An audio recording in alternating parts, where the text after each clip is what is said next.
샬롬. 오늘 하루를 시작하는 여러분에게 주님의 평강이 함께 하시기를 바랍니다.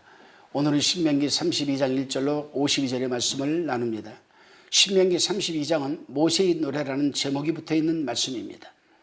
크게 두 부분으로 나누어 본다면 1절로 47절은 모세의 노래요, 48절로 52절은 모세의 죽음에 대한 예고입니다.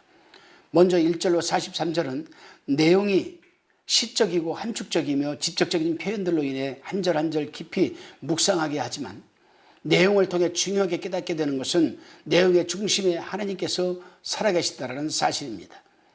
그 내용은 궁극적으로 하나님을 말씀하고 있고 하나님이 어떤 분이신지에 대해 알게 하면서 하나님을 또한 이스라엘 백성들을 하나님께로 이끌고 있다는 사실입니다. 그리스도인이 하나님을 믿는다는 것은 하나님을 더 깊이 알아가고 경험해가는 것입니다. 하나님에 대한 종교적이며 메마른 무미건조한 신앙 고백이 아니라 자신에게 하나님의 존재를 알게 하신 하나님의 은혜를 생각하면서 하나님과의 관계를 더 깊이 풍성하게 만들어가는 것입니다. 왜냐하면 창조와 구원의 하나님은 제한적이고 불완전한 인간과 지식과 서술로 판단하고 설명하기에 너무 깊고 놀라워 크신 분이기죠. 그럼에도 믿음 안에서 더 알아가고 더 관계해가야 하는 하나님이시기 때문입니다. 그렇습니다, 여러분. 무엇보다 하나님을 믿는 우리가 하나님을 더 깊이 알아갈 때 하나님과의 관계 안에서 온전한 그리스도인의 삶을 살아가게 되기 때문입니다. 그러므로 매주 매일 말씀을 통해 하나님과의 관계를 더 친밀하고 풍성하게 해가야만 합니다. 왜냐하면 생존하시는 하나님은 말씀의 하나님이시기 때문입니다. 말씀이 곧 예수님 아니겠습니까? 본문 1절로 2절 말씀입니다. 하늘이여 귀를 기울이라. 내가 말하리라. 땅은 내 입에 말을 들을지어다. 나의 겨우는 내리는 비요 나의 말은 맺히는 이슬이요 연한 풀 위에 가는 비요 채소 위에 담비로다. 이 말씀은 먼저 주의 입의 말에 귀를 기울이고 들으라고 하십니다. 주님의 교훈이 비처럼 이슬처럼 담비같이 내린다고 합니다. 그렇습니다. 하나님은 말씀하시는 말씀의 하나님이십니다. 그리고 그 말씀은 마른 땅을 적시고 풀이 돋아나게 하는 이슬처럼 담비처럼 우리를 소생시키고 살리는 생명과 회복의 말씀입니다. 하나님은 세상에서 지치고 시드는 우리를 소생시키시고 살리시기 위해 말씀하십니다. 그러므로 우리는 매일 말씀을 들어야 합니다. 그 말씀이 우리 영혼을 살리고 인생을 살립니다. 그리고 말씀을 듣는 그가 곧 하나님 백성입니다. 왜냐하면 하나님의 백성들은 주의 말씀을 존중하고 말씀을 갈망하고 기다리기 때문이 아니겠습니까? 본문 9절로 12절의 말씀입니다. 여호와의 분깃은 자기 백성이라. 야곱은 그 택하신 기업이로다.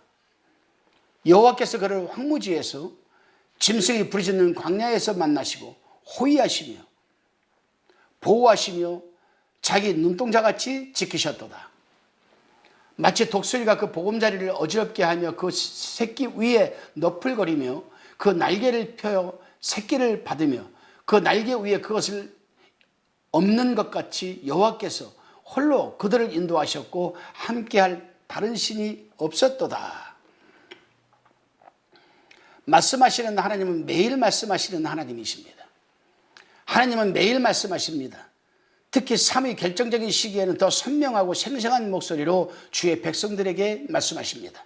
그리고 말씀대로 주의 백성들을 호위하시고 보호하시며 눈동자같이 주의 백성들을 지켜내십니다.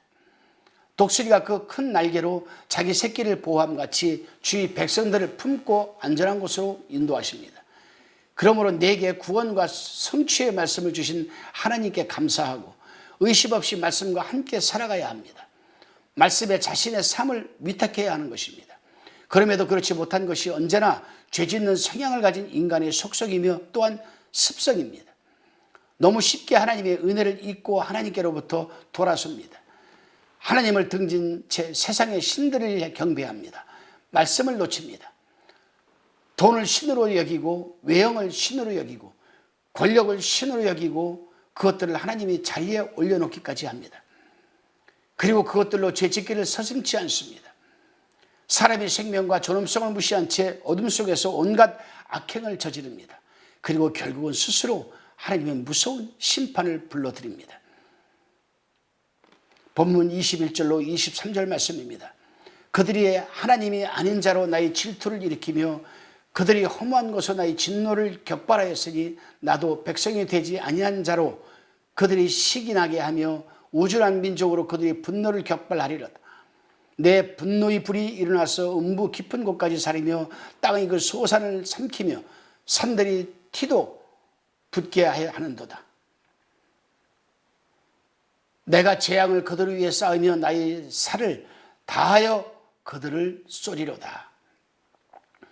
그러므로 39절 말씀처럼 한결같이 오직 하나님만이 참 신이시며 예배받으시기에 합당하며 오직 구원과 도움과 소망이심을 바로 알고 구원과 성취의 말씀으로 인해 하나님께 찬송과 영광을 돌려야 합니다. 48절 이하는 모세의 죽음에 대한 예언이고 50절은 아론의 죽음에 대한 내용입니다. 내 형 아론이 호르산에서 죽어 그 조상에게로 돌아간 것 같이 너도 올라가는 이 산에서 죽어 내 조상에게로 돌아가리니. 저는 이 말씀을 묵상할 때마다 모세를 한번 생각해 봤습니다.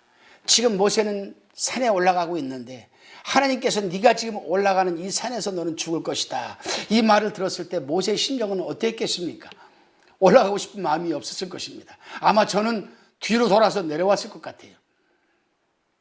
그러나 하나님의 사람이기 때문에, 성령에 민감한 사람이기 때문에, 전폭적으로 하나님을 신뢰하는 사람이기 때문에, 나를 이곳에 올라가서 죽게 하여도 여기엔 또 하나님의 뜻이 있을 것이다 라고 믿음을 가졌던 모세이기에 모세는 두말하지 않고 그 산으로 올라갑니다.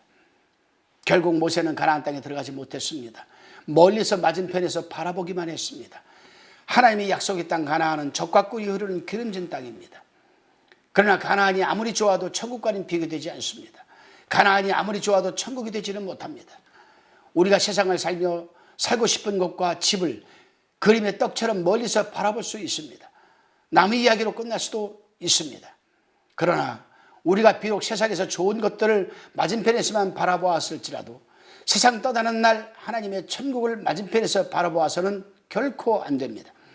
그것이야말로 돌이킬 수 없는 참혹한 절망이며 고통입니다. 그러므로 오늘도 말씀 안에서, 말씀이신 예수 그리스도 안에서 인생의 후회 없는 죽음과 새로운 영원한 삶을 바라보며 준비하는 하루가 되시기를 주님의 이름으로 축원드립니다. 기도하시겠습니다.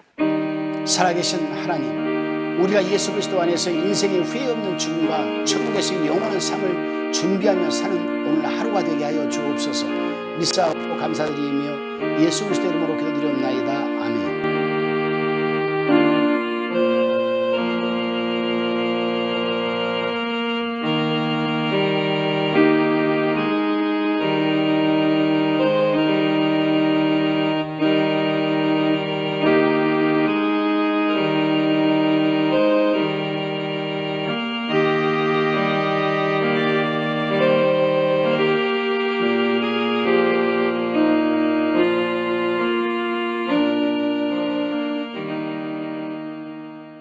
화평방송 구독, 좋아요 부탁드립니다. 감사합니다.